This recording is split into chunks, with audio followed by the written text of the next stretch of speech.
thump him on the chest, and I'm like, you owe me 2 favors. And I get up and I leave. So, Volley goes up to Oln, who's sitting by the gate, who she'd already seen was by the gate earlier. And Oln is just minding his own business. He's just sitting there. And Volley goes up and puts both of her hands on his shoulders and goes, I need you to get these away from me before I murder somebody. And later he was like, yeah, I could absolutely see the murder in your eyes. I was like, yeah. So he's like, okay, come on. And before we even get halfway to the malice chest, I have them both in my hand. And she's just like a fireball. Like, she's ready to kill somebody with her bare hands. And Olna's like, we gotta put this in the chest. Like, come on, you like, talks me into putting it in the chest. And for a second, I genuinely did not think Volley was gonna do it.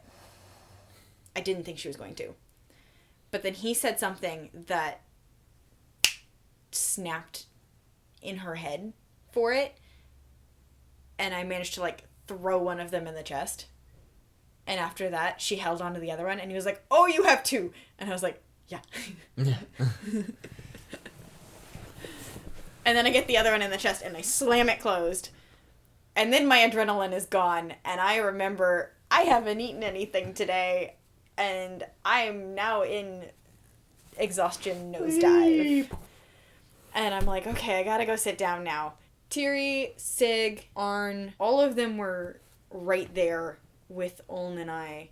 Someone has my helmet. I don't know who. Someone now has my gambeson. I don't know who has that either. I gave Sig my belt. Heat. Just like heat. It wasn't heat exhaustion. No? No, it was from not eating. I wasn't that hot. Like, I was hot, yeah, but I wasn't, like, dying from the heat.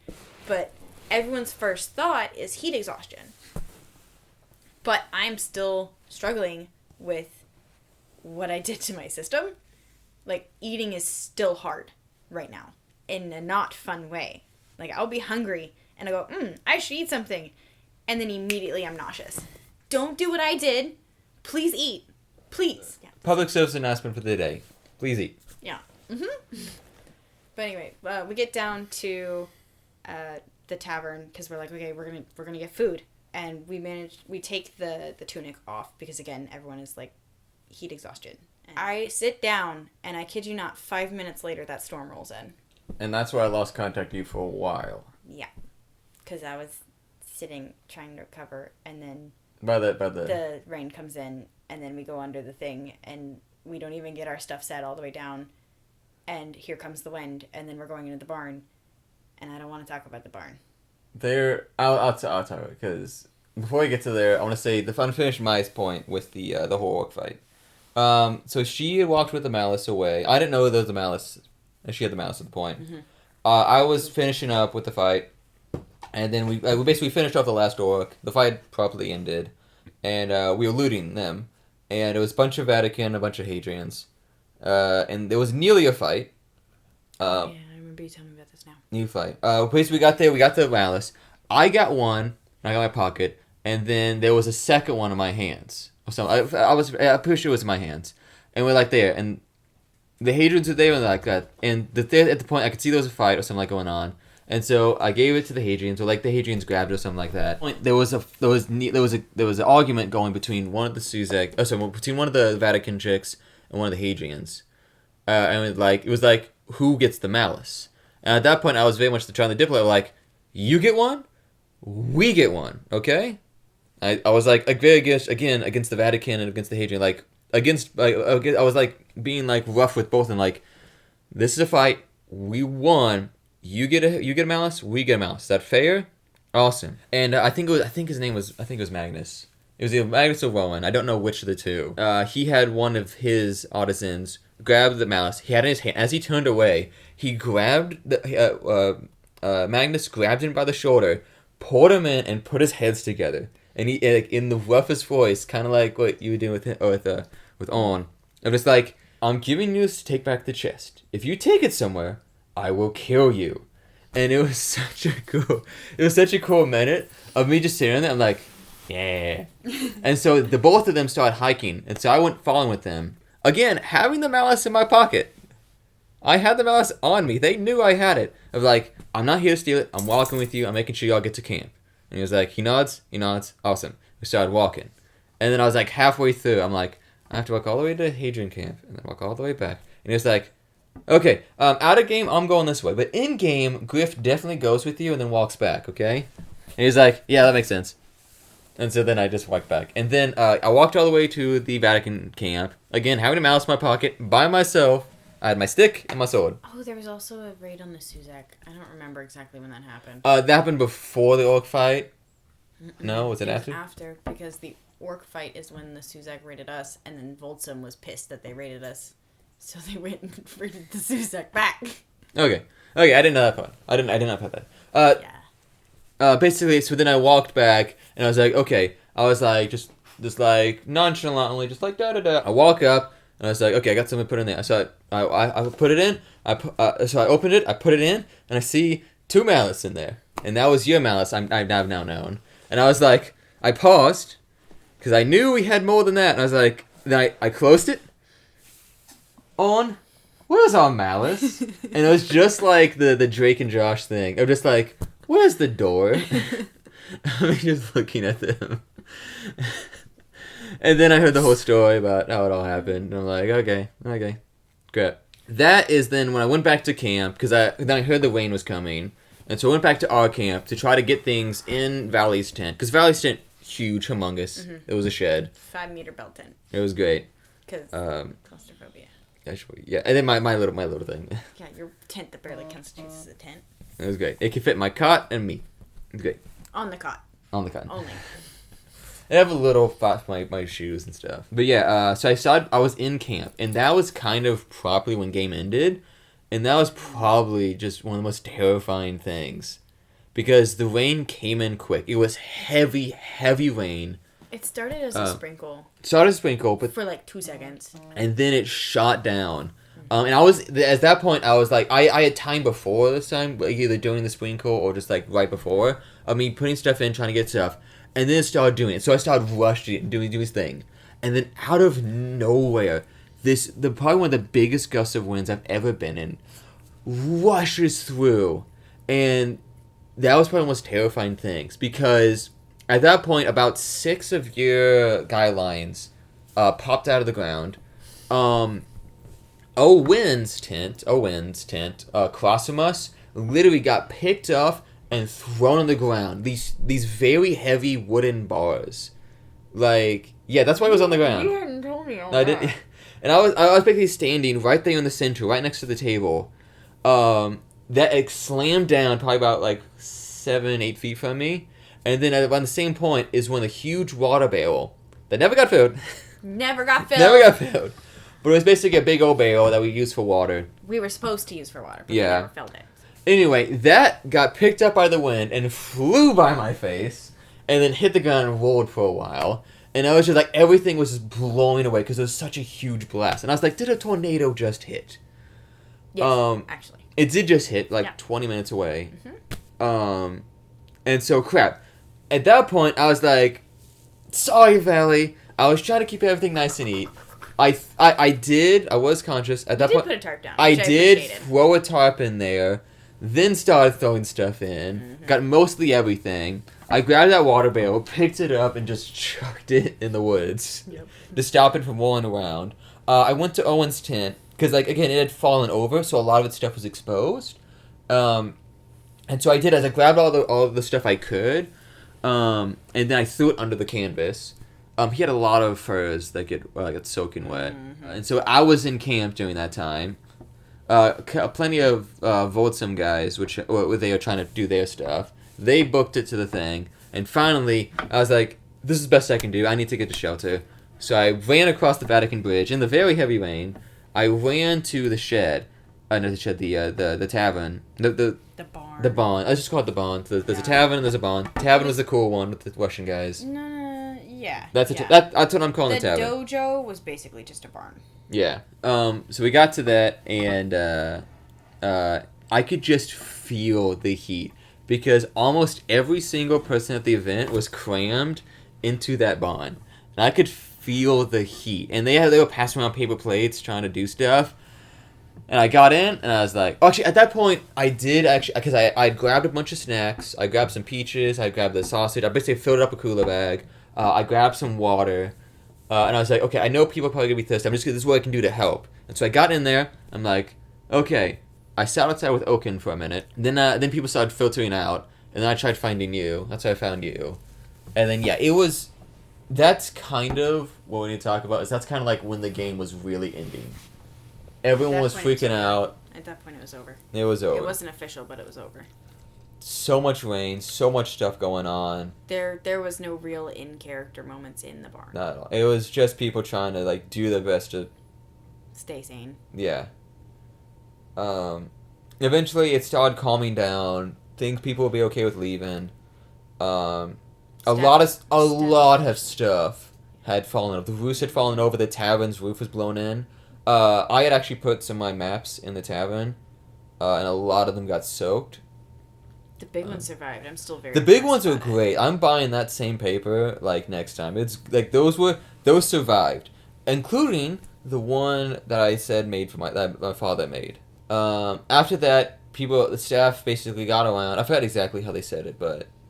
They used the bullhorn, and they were like, "We're calling game here. You guys can stay on site tonight if you need to, but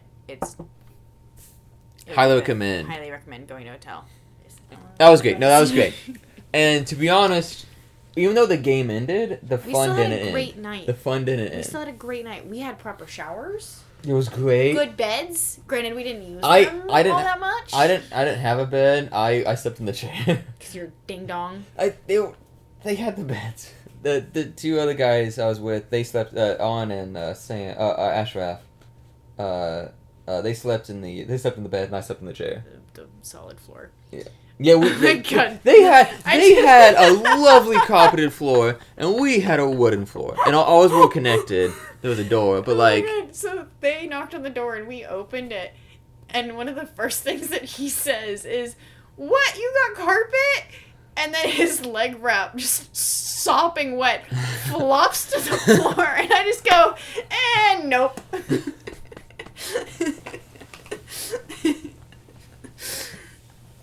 I don't know if you guys are actually upset about that, but we were dying. No, that was funny. That was funny. I was upset because I was planning on sleeping on the floor, but I had a hardwood floor instead of a nice soft carpet.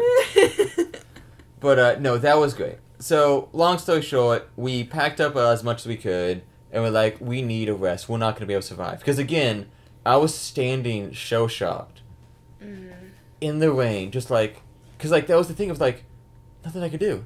Yeah. It was just like. And I had been on that exhaustion train, so I was useless pretty much the next 4 hours. Even though I managed to eat during the storm, like, it takes time to recover, and we just didn't have it before dark to be able to do anything. We managed to get the St. Louis folks' stuff packed up. Most of their stuff packed in the U-Haul. To be honest, that entire week is probably one of the hardest I've ever pushed myself. Just with the amount of crap, the amount of stuff, and like, it wasn't any small amount of stuff.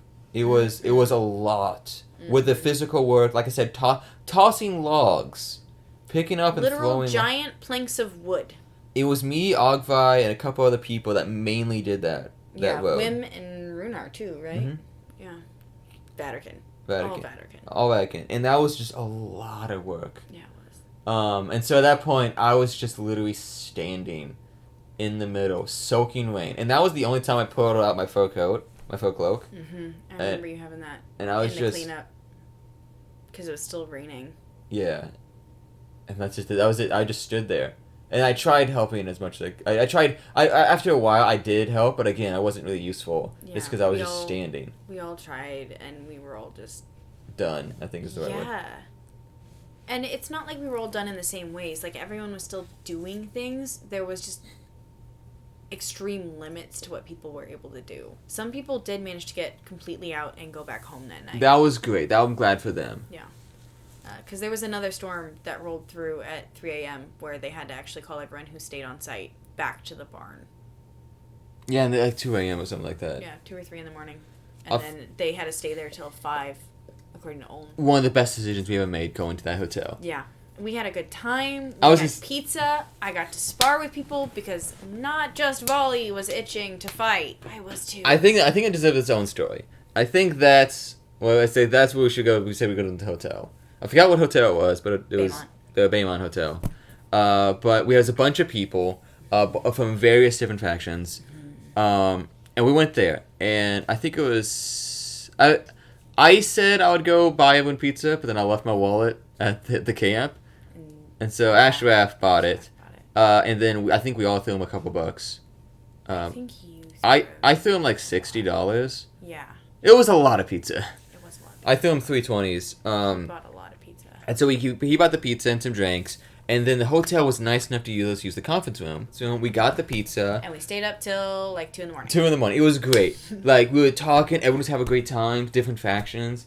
It was so much fun. And then when the rain. It was mostly Vatican. It was mostly Vatican, but there was 3 Rivlin. 3 Rivlin, 1 Suzette because Ashraf was. Yeah. And so yeah, we had the pizza. It was a great time. We talked. We basically story. That's how I found out the proper troll story from Oaken, which is hilarious. I taught him the 10 cut drill. Then after the rain stopped, they went outside and started doing the HEMA gear, which is impressive. That was after I fought Finnick because I wanted to spar Yeah, so really bad. we wanted to fight. We wanted a proper fight, and so yeah, it was really impressive. You were just teaching everybody all the HEMA stuff, the 10 cut drill. It was great. That was about all I taught them. I was like, that's your thing. I'm letting you do that. As you continuously interrupt. I was providing information. I was your lead. It was your lead. I was just trying to help. I'm sorry. Anyway, the video's gone long enough, I think. We fought. It was awesome. It was so much fun. I fought Oaken. I fought Theseus. I don't think any of us went to sleep before like 3 a.m. Nope. We packed it in with the fighting at midnight because I was like, I don't think we should be out here any later than that.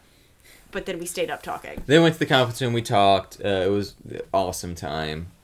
There's so many different people. That's what I love about this coming to hobby is every single person's an expert in something. Of just like whether that's making their own clothes. Everyone's so creative, making stuff. Everyone's got these really cool stories. I was talking with Finnick, who's an actual firefighter. I didn't know that. Yeah, That's awesome. He's an actual firefighter. He was telling me stories. He was saying, "Yo, you should be a firefighter." I'm like, I considered it. But then I was talking to Oaken about stuff. Then he's also his actual job, which is yeah. Yeah, it was really cool. So we woke up in the morning, we got breakfast, we went back, we spent all day packing up stuff. All day. All day.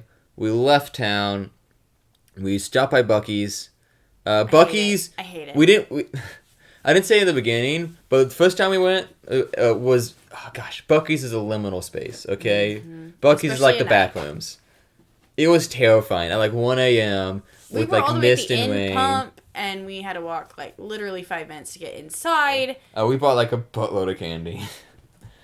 The drinks are great. I love the drinks. Like I got like some soda mix or whatever. It was great. Then we finally made it home at 5 a.m. 4 a.m. on 4 a.m. 4 a.m. on Tuesday. I went to sleep at 5 a.m. Yeah, we didn't go to sleep at 5 because I wouldn't let him drive home. Yeah, she was okay with me using her guest bedroom.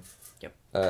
Then we got up, we finished packing, and I took a nap. Yeah, we unpacked. I went home and I took a nap. One of the big contributing factors for me with the sudden like decreases in functionality in terms of like being able to do things. I wasn't sleeping and I wasn't eating because I'd go to bed at like 2:30, 3 a.m.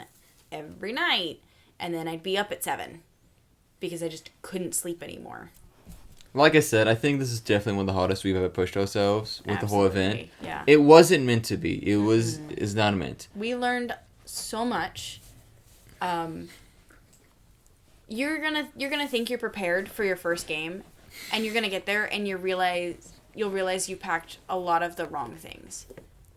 A lot of the wrong things.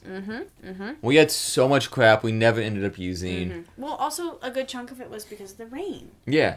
Like a lot of stuff just didn't come out because A, we didn't have time to set it up. Was she playing with your fish? Yeah, I'm okay with this. She's gonna take it from you. So I think the main things we learned from the whole event is don't overpack. I need a bigger tent. Yeah. I need a bigger tent. Bring a tent you can actually store your stuff in. Do not bring a little one-person tent that is not big enough for your things. I failed on that aspect because I was like, oh yeah, all my stuff is gonna be okay, and then no, it wasn't. Especially because like with it would have been fine if I hadn't ended up having 3 people in my tent. And if overnight. it was dry, like we joke how small it is. My thing can fit all of my stuff, but because it was so muddy and rainy, I didn't have a proper like. I had like a for the lack of a better term, a carpet on the floor, a thick one, but it just got soaked, and yeah, my stuff would have been ruined. Yeah, even though you had a tarp under you. Yeah, so I thank you very much for letting me store your stuff. Yeah, absolutely. But like having so many people's stuff in my tent and then having so many people in my tent created a large like stress level barrier for me. And then adding build crew and all the responsibilities that come with it was another big part of why things were so stressful and why things didn't get done, because we were trying to do all these additional things and then fighting the mud in the swamp and then just not having time to cook. Basically, try not to bite off more than you can chew. We decided we wanted to go in-game camping for our first time. We learned recently staff recommends you have at least 1 or 2 years of reckoning under your belt before you attempt in-game. As unfortunate as it is, because you have to go so far for out-of-game camping most of the time, if you've never LARPed before, it might be better for your stress levels. We're getting the meal plan. I don't think I'm ever going to try and cook at a LARP. Don't cook. This again. If it's just a roleplay LARP, yes, because you can still roleplay and cook food. But if it's like mix of heavy roleplay and battle, I don't think I'm ever gonna have the attention span to be able to do it. For me, like I said, I was a little bit frustrated because I was the main one cooking for our section of camp. We had a big old cooler, and the whole thing with the fire. It wasn't even that I meant you to like be the main one cooking. It was just you're the one who starts the fire. So I was gonna say, can you start the fire, and then I was the Boy everything Scout. dissolves. Yeah, and well, the rain definitely didn't help. No. Thanks to On for keeping the firewood in his tent. We wouldn't have done anything without it. Because any firewood that got left out got immediately soaked. Yeah. And I spent a lot of work trying to get I spent so much time trying to get a fire set up, getting started because I had to do tinder, I had to make each spawn, and then build it up into something that could actually cook something. Because we expected to be able to get tinder on site, but instead it was just wet. Everything was wet. Again, Boy Scouts, be prepared.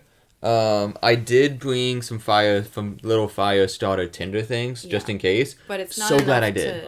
And because I tried doing it in game, without a fire starter, like a fire syringe to get it started. But eventually, I just I don't care, and I just use my blowtorch. I use my blowtorch to start the tinder and then get it up. But it took so much to get a fire started. And then fire was going, I couldn't leave it, like what happened with the 2 skirmish battles or whatever. I couldn't go out and do any quests, and then I had to go and then I had to wait and basically take the fire down and properly dispose of it, and then do that 3 times a day, breakfast, lunch, and dinner. It didn't work. Bring snack foods. Yeah, we're gonna bring a lot of snacks next year.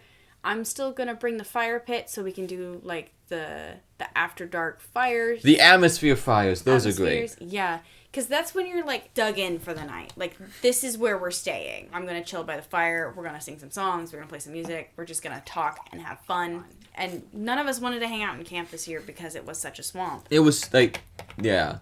Like, it just wasn't... Yeah. Come have fun with us. Exactly. We had such a blast during the game was epic. We had so much fun. Like, you had this whole, like, outside issues. And once game started, it all fell away. It was great. Like it was great. The interaction with Sig, the interactions with the undead. It was so cool. It was so much fun. And I had such a blast selling the maps. Like I said, I felt like a newsboy, just saying, maps for sale, at a roll of maps. Just like, and I sold so much of them. And I actually got a request after the fact from one of the players. Don't know if I should say his name or not. Darcius. Darcius asked if he wanted to have a map, and I'm like, yeah, sure, you can have one. The whole point of the maps wasn't really to make money, but it was a really way to get avenue, whether to either get information or to get gameplay. and it worked. It was great. I never even sold any of my ink that I made. Oh, yeah. She had bought a I did give buttload of ink. I gave some away. I gave some to Skilltree, actually. Oh, yeah. Yeah. I gave some to Kit afterwards because he was talking to us about stuff, and I was like, "Hey, I got a bottle of ink. You want it?" So yeah, I'll be mailing that map to Darcius. And then I do want to say, to end it all off, I did give Skilltree that map. Yep. Yeah, I gave her the map. I'm like, they came to the trailer because that's where the trailer. I had them drawing on the rack. Gareth came up and he pointed at my father's one, the torn up one with the bloody and the stuff like that. And I was like, is that one up for grabs? And it's like, yep, totally. There was a weird, awkward situation after that as they were walking away. I was like, I had a thought, because the original plan with the whole thing was to do a trade deal of, like, information for this. And I had a whole quest in mind for people to find my father's notes. And I wanted... Wasn't that one you actually, like, submitted? Yeah, it was actually one I submitted. And I was like... Oh, actually, it was... That was a different thing I submitted. This was this was the thing of, like, this is for other players to find my father's notes on secret trade routes. And I was like... the whole idea was for them to basically front the money for the quest, like 10, 15 silver, being like, I'm broke. Like I said, I had 20 silver, but it was like in a constant flow. I'd already given it, yeah. So I didn't have that much. And so at that point, I yelled, oh, actually, hold on. If you'll do a favor for next year, I have an idea. You can if you can, I don't really care. It's all good. And I feel like they might have got the wrong thought by that, of like, what kind of favor I wanted. Mostly you just want to make more gameplay for yeah, people. I thought it'd be cool. Like, that'd be cool to have a quest. Because I actually... do I have any on me? Because I had made... Because after the whole discussion with Evelyn the night before, I actually went and actually made little scraps of paper that had parts of the map on it with notes and, like, bearings and azimuths. Because I know how to make a map. Like, the whole plan was to make a survey of a map of, like, accurate bearings and footpaths.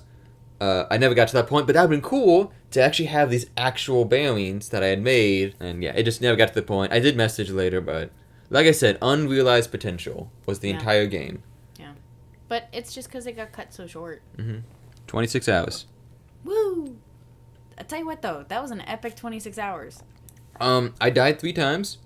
I didn't die at all. I stabbed a guy with a torch. Good job. I had multiple guys with a torch. I stabbed multiple guys with a torch. I got lied to by 25 people. I got lied to by at least one. You got screwed over. Yeah. By one. It's alright. It's exactly something Gareth would do, I think. Exactly.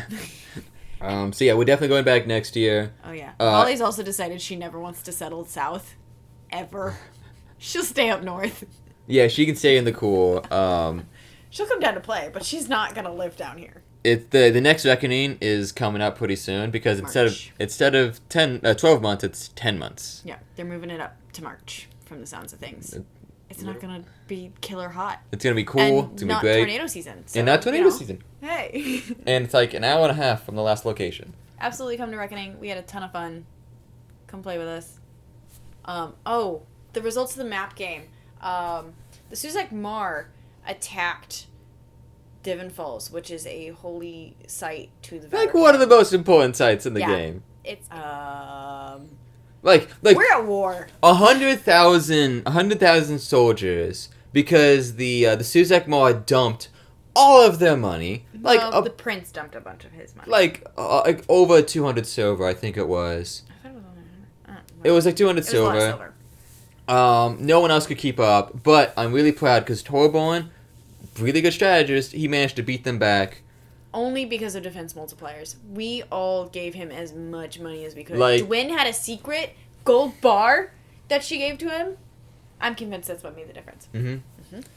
So, currently, the Suzak Mall and the Vatican are very much at war. I'm so excited. This is going to be such good for gameplay. No hard feelings with a lot of the Suzak players. Right. In-game, we mad. In-game. Out of game, this is going to rock. It's going to be so much fun. But, yeah. See you at war. See you Reckoning 4.